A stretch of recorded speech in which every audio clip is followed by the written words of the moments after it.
Madame, Monsieur, Yaorana, bienvenue dans ce journal du jeudi 30 mai. Voici les titres que nous allons développer ce soir. Des élus du Tavini Wir Atira, encore en Azerbaïdjan. Après la signature d'un mémorandum début mai, ils sont de retour dans ce pays dictatorial pour participer à une table ronde. Explication au début de cette édition. À un mois des grandes vacances scolaires, la saga prépare sa 32e édition. Et cette année, 700 enfants passeront 5 semaines sur la perle du Pacifique. Mais avant d'en profiter, les organisateurs ont encore du travail. On en parlera avec notre invitée, Tina Liu, directrice de l'école de voile de Haroué et organisatrice de la saga. Place ensuite à votre rendez-vous du jeudi, Théara Sport.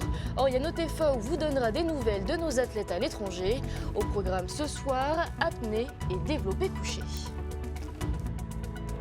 De la culture également dans ce journal avec le début du Taupitian Air. Cette année, 38 écoles de danse, chant et percussion se produiront sur scène. Nous rejoindrons en direct à Toata Athéna Milcam. Elle nous livrera tous les détails de cette 30e édition.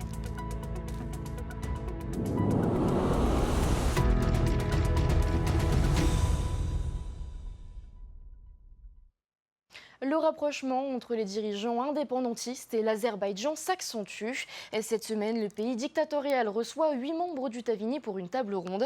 Ils sont invités par le groupe d'initiative de Bakou, un organisme azéri qui a été créé pour lutter contre le colonialisme français. Héloïse Girard, Sam Teinaori. Le charme opère entre le Tavini et l'Azerbaïdjan. Cette semaine, l'État autoritaire reçoit 8 membres du parti, dont 5 élus à l'Assemblée. Au programme notamment une conférence sur le droit à la décolonisation. Cette table ronde vise à établir une coopération officielle entre le Parlement azéri et l'Assemblée polynésienne. Nous avons été invités donc par le GIB. Le but étant de pouvoir venir discuter des éventuelles coopérations que nous pourrons justement créer avec le GIB et le Tavini Wir Atira. Ce rapprochement entre le Parti bleu et l'Azerbaïdjan laisse sceptique le président du Tapura, Eduard Fritsch. Est-ce que l'Azerbaïdjan constitue une nation qui nous aime ou nous aime pas? Est-ce qu'ils connaissent les Polynésiens ou pas? Est-ce que nous devons attendre de cette puissance dictatoriale qu'ils viennent nous aider à survivre ou à lutter contre les difficultés quotidiennes? Tout ça me rend vraiment dubitatif et je me pose encore la question, quel est l'intérêt de la Polynésie de voir l'Azerbaïdjan débarquer chez nous? Le déplacement des élus polynésiens fait aussi réagir à Paris. Les autorités françaises accusent l'Azerbaïdjan d'ingérence. On est en train de faire appel à l'Azerbaïdjan alors que des informations que nous avons, je ne connais pas l'Azerbaïdjan, mais des informations que nous avons, l'Azerbaïdjan est dirigé par un dictateur. C'est des gens où on laisse pas, c'est des endroits où on ne laisse pas parler les journalistes. Vous vous présenterez contre le président sortant, qui est le successeur de celui qui était avant, et vous avez des problèmes. Regardez ce qui s'est passé en Nouvelle-Calédonie. On a vu des drapeaux d'Azerbaïdjan sur certains barrages. Voilà, je pense, quelque chose qui devrait nous faire réfléchir. Début mai, le Tavini justifiait sa coopération avec le groupe d'initiative de Bakou par une volonté de peser à l'ONU. Pour autant, les Nations Unies ne reconnaissent pas à ce jour ce groupe comme une organisation non gouvernementale. Et pendant que certains élus sont en Azerbaïdjan, d'autres s'activent à Tarahey. Et c'est le cas de ceux siégeant dans la commission du logement, des affaires foncières et du développement. Ce matin, ils ont voté la création d'une commission d'enquête relative à l'inflation des prix des matériaux de construction, de l'immobilier et de la location immobilière au Fénois. Nous écoutons les précisions de Temat Ey Le Gaïk, l'un des rapporteurs. Moi, je pense que c'est une bonne chose que la majorité se saisisse de ce sujet et pour apporter justement notre contribution au gouvernement et notamment à la ministre du Logement pour qu'elle puisse avoir des recommandations qui sont issues du terrain. Par respect pour mes collègues qui sont dans la commission d'enquête, je ne vais pas m'avancer sur les recommandations. On a tous des idées sur qu'est-ce qu'il faudrait faire, parce qu'on a tous un avis, que ce soit la minorité, les minorités comme la majorité. Et c'est cette commission d'enquête qui va venir nous confronter à nos propositions, à nos dogmes et voir si ça s'adapte véritablement à la réalité du terrain. Et on s'intéresse maintenant à la politique européenne dans notre page spéciale.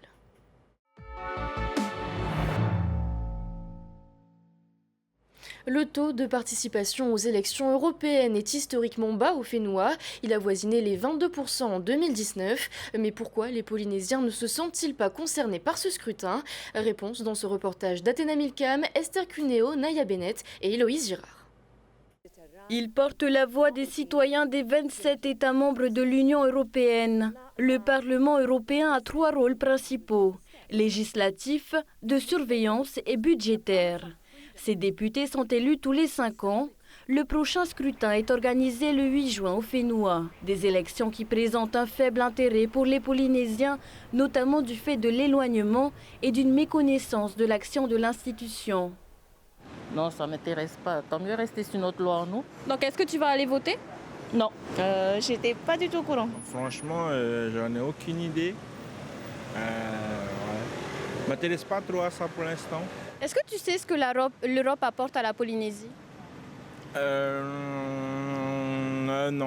Je ne suis pas informée plus que ça, donc non, pour le moment, je ne me sens pas vraiment concernée par ça. Et là, c'est européen, et même les Français se plaignent que tout ce qui est voté au Parlement européen, eh ben ça, des fois, ça ne les concerne pas, quoi. C'est pas un sujet dont on parle assez, dont on discute assez, même en cours. C'est vraiment mis de côté. On préfère parler de plein d'autres problèmes que celui-là. En 2014, le taux de participation était de près de 15%, contre un peu plus de 22% en 2019. Selon ce professeur de droit public à l'Université de Polynésie, cela s'explique en partie par la montée de l'euroscepticisme et par un désintérêt grandissant pour la chose publique. Il rappelle pourtant l'importance du vote à l'approche du prochain scrutin. Et c'est important aussi, y compris pour la Polynésie, même si elle n'est qu'associée à l'Union européenne, parce qu'elle est concernée d'une part parce qu'on fait partie de la famille européenne. Quand on va en métropole, quand on va ailleurs en Europe, on est considéré comme des citoyens européens. Et d'autre part parce que la Polynésie est aussi éligible à un certain nombre de fonds qui lui permettent de promouvoir son développement. En effet, plusieurs aides de l'Europe ont bénéficié au territoire polynésien ces dernières années. À titre d'exemple, l'Europe a financé, à travers divers programmes du Fonds européen de développement, plus de 6 milliards de francs pour les infrastructures d'eau usée. Et on ferme cette page consacrée aux européennes avec cette bonne nouvelle. Les Polynésiens bloqués en Nouvelle-Calédonie sont quasiment tous rentrés. Et 53 personnes ont été rapatriées ce matin par un vol militaire. Esther Parau-Cordet était à leur descente d'avion. Regardez. Ils sont tout un groupe de jeunes, tous soulagés de fouler le sol du Fénois. Beaucoup étaient en mission pour leur église ou en formation sur le Caillou et devaient rentrer en juillet ou l'année prochaine. La crise en Nouvelle-Calédonie a précipité leur départ. J'ai entendu des propos vraiment très racistes envers les Mélanésiens et puis envers les Polynésiens parce qu'ils disaient « Ah mais vous êtes comme ça, vous aussi !» Je devais passer 1 an et demi à Nouméa, mais il y a des choses qui ont fait que maintenant je suis rentrée. C'est par sécurité en tout cas, parce que je ne peux plus magnifier, on va dire, mon appel en tant que missionnaire. Dans le hall d'accueil, l'émotion est palpable. Oui, l'attente était longue et c'est surtout qu'on ne savait pas quand est-ce qu'elle allait pouvoir revenir. Donc on est content. L'hôpital de Taoné a dépêché à l'aéroport ses spécialistes en soutien psychologique. Pour éviter justement les risques de stress post-traumatique. Donc on incite les gens à venir consulter auprès du CHPF et des équipes pluriprofessionnelles de l'hôpital. La 400M a rapatrié 135 passagers sur le premier et ce deuxième vol. Il reste encore des Polynésiens en attente à Nouméa. Aujourd'hui, on va à nouveau se réunir avec les équipes de la présidence pour comptabiliser exactement le nombre de personnes qui demandent encore à revenir. Pas mal de gens se sont désistés, certains pour, on va dire, au vu de la dureté des conditions de voyage, se sont dit non, je vais peut-être attendre qu'il y ait un vol normal. D'autres étaient très loin de Magenta et c'était très compliqué pour elles d'atteindre l'aéroport, donc elles ont fini par se désister ou ne se sont pas manifestées à temps. L'aéroport de Nouméa devrait rouvrir ses portes aux vols commerciaux ce dimanche 2 juin. Et retrouvez des compléments d'informations à ce sujet sur notre site TNTV News. Au lendemain de la victoire historique de Vahine Fierro à la Shiseido Tahiti Pro, Mihimana Braille visait lui aussi un succès à terre haute, mais le vainqueur des trials a été éliminé aujourd'hui en 8e de finale dans une série pleine de suspense face au Hawaïen John Florence. Résumé de la journée dans ce reportage de Désiré Taivao et Joseph Poulain.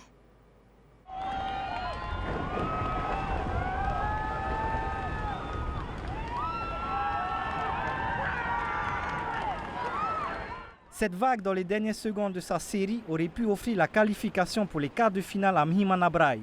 Le Tahitien a besoin d'une note de 7,68 pour passer au tour suivant.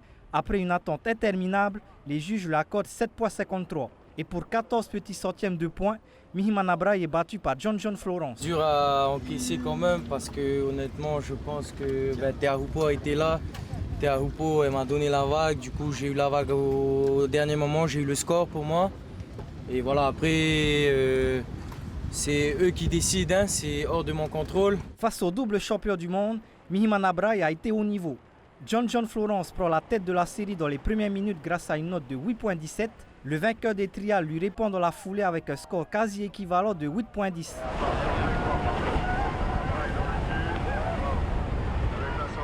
Mais il aura manqué une deuxième note plus consistante à Mihimana Braille pour passer la montagne John Florence. C'était un gros morceau, John, il a très bien surfé, il m'a poussé. Mais voilà, cette dernière vague, elle était là, elle est venue pour moi et je l'ai fait quoi. Donc je pense que j'aurais dû passer, mais voilà, c'est comme ça. J'étais là, j'ai été présent, j'ai réussi à performer. Et voilà, merci à toutes les personnes qui m'ont soutenu, merci à la vague de Teahupo qui m'a fait rêver depuis les 10 derniers jours là, en partant des trials jusqu'à aujourd'hui. Et voilà, on continue quoi. Le Hawaïen qui se hisse ensuite jusqu'en finale où il est dominé par le Brésilien Italo Ferreira, le champion olympique en titre qui s'offre son premier sacre à Teahupo. Et on reste dans l'univers du sport, mais on s'intéresse maintenant à l'international et c'est bien sûr dans votre rubrique Teara Sport.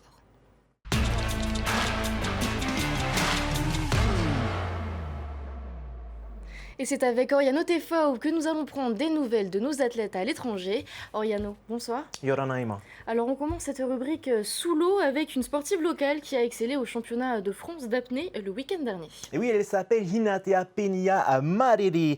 C'est une habituée des podiums internationaux dans cette discipline. Elle avait déjà remporté un titre en 2022. Cette année, elle décroche 2 titres de championne de France. L'un en apnée dynamique sans palme avec 154 mètres et l'autre dans l'épreuve de monopalme où elle nage 211 mètres la tête sous l'eau. Bien évidemment, félicitations à notre athlète.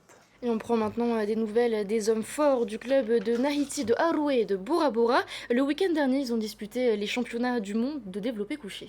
Et oui, un rendez-vous mondial qui a réuni près de 1200 compétiteurs au Texas. Plus de 20 nations étaient représentées et nos 3 étos, Tario Tereharua, Tomi Tehura et Gianni Wangen, concouraient sous les couleurs de l'équipe de France. Le représentant de Bora Bora, Tario Tereharua, décroche un titre de vice-champion du monde chez les Masters 1 de plus de 120 kg.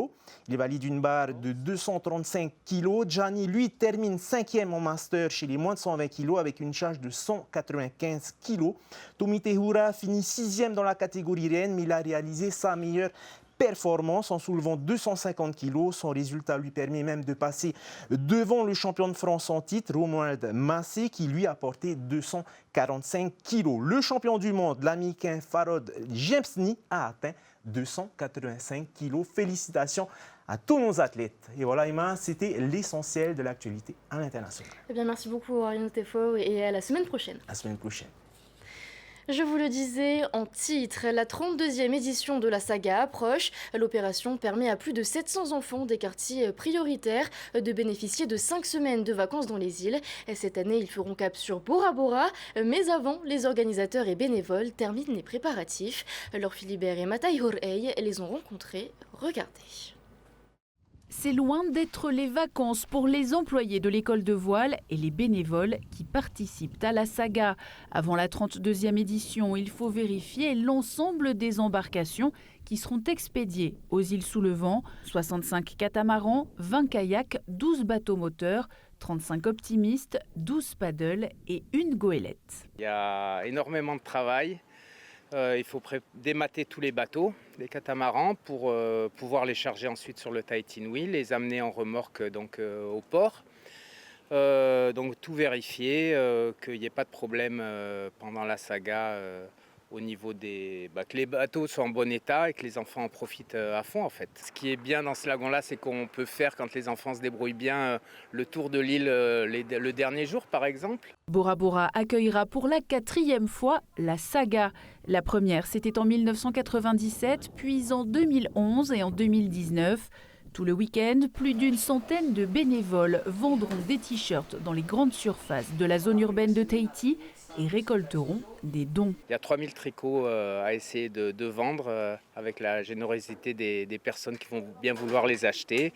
Et puis on va essayer de récolter aussi de quoi faire des petits déjeuners et des goûters pour les enfants. Parce que quand ils font de la voile toute la journée, ils viennent sur le Moutou en fait et on leur offre un petit goûter.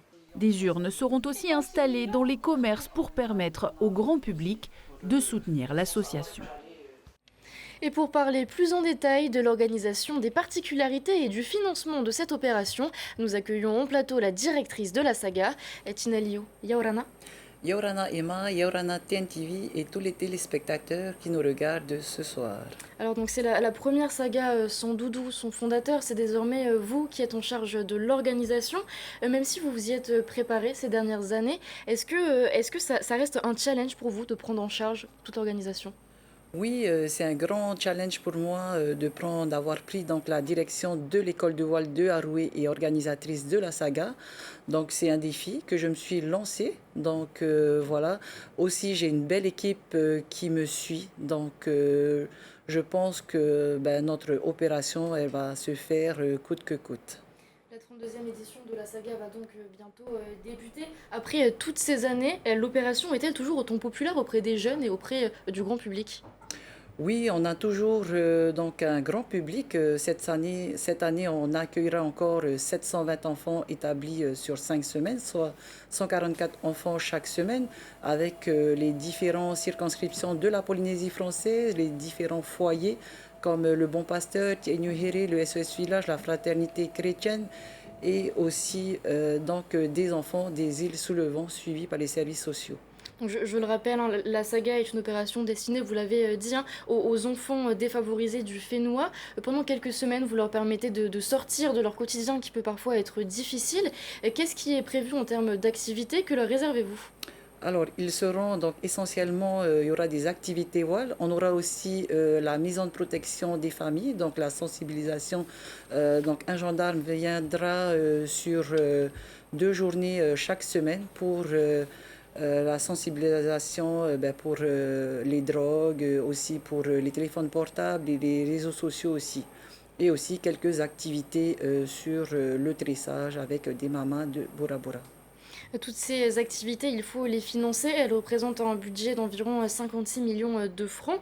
Selon vous, l'opération bénéficie-t-elle d'un soutien suffisant des pouvoirs publics ?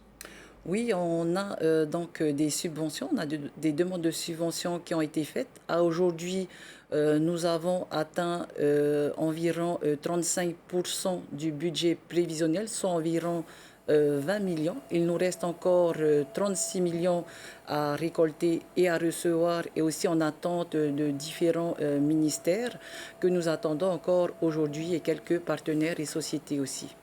Une toute dernière question. Vous avez réuni 108 bénévoles pour votre traditionnelle collecte de dons, une collecte qui va donc débuter demain. Comment doivent faire nos téléspectateurs s'ils veulent y contribuer? Alors, donc demain, retrouvez-nous dans les magasins Carrefour, Haroué, Fa'a et Punavia. Donc, vous avez la possibilité d'acheter un t-shirt à 1000 francs l'unité, ou sinon, vous pouvez donner des dons comme des biscuits, du lait, des céréales, des pops et aussi du jus. Eh bien, merci beaucoup, Tina Liu, d'avoir accepté notre invitation. Oui, merci Emma, et merci au pays, merci à l'État, à la commune de Bora Bora qui nous aide beaucoup, et aussi à diverses associations et toutes les entreprises et tous les particuliers et toutes les personnes que j'ai pu oublier. Et un grand merci à TNTV de m'avoir accueilli ce soir sur votre plateau. Le message est passé, merci beaucoup.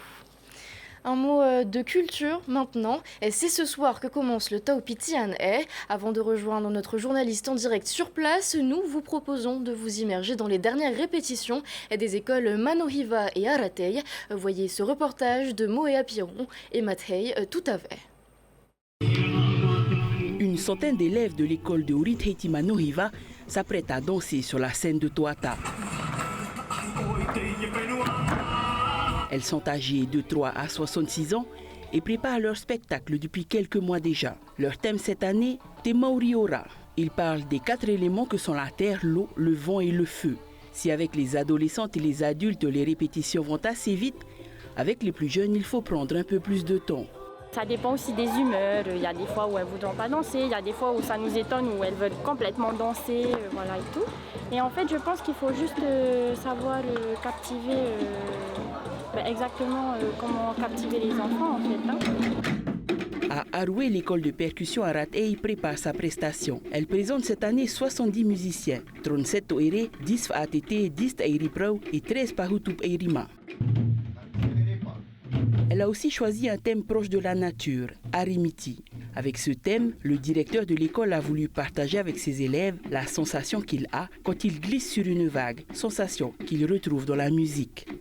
Quand on démarre par exemple un phe, tout seul ou tous ensemble, ou en suivant une musique enregistrée, c'est exactement comme si je prenais une vague, c'est-à-dire que il faut respecter des paramètres, certaines techniques. Il faut être, on va dire au début, bien accompagné pour comprendre et apprendre.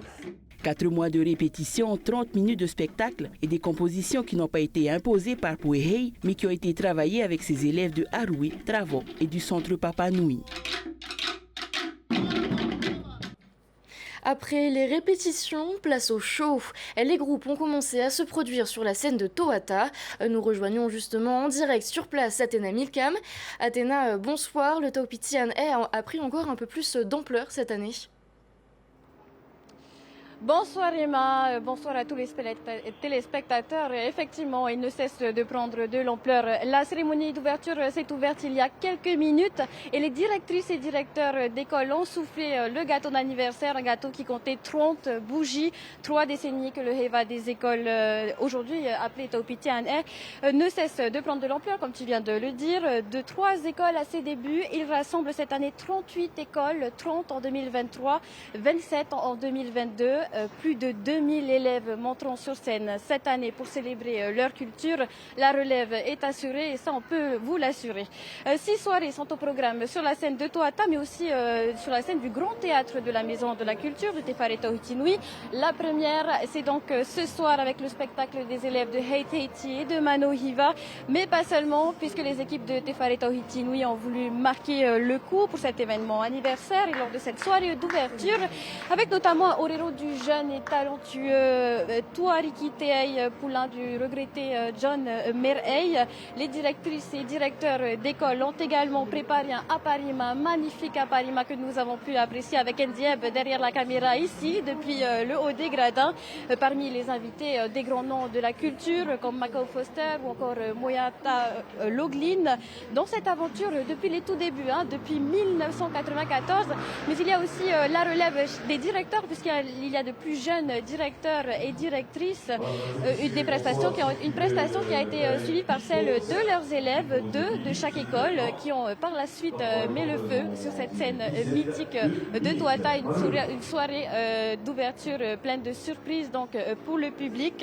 Et puis vous, si vous ne pouvez pas vous déplacer pour assister à ces prestations, ne vous inquiétez pas, vous pourrez toujours suivre les soirées de toutes les écoles, les prestations de toutes les écoles en live à l'adresse www.tahitilive.tv, à l'exception cependant des écoles Manohiva, Orihei et Aratoa.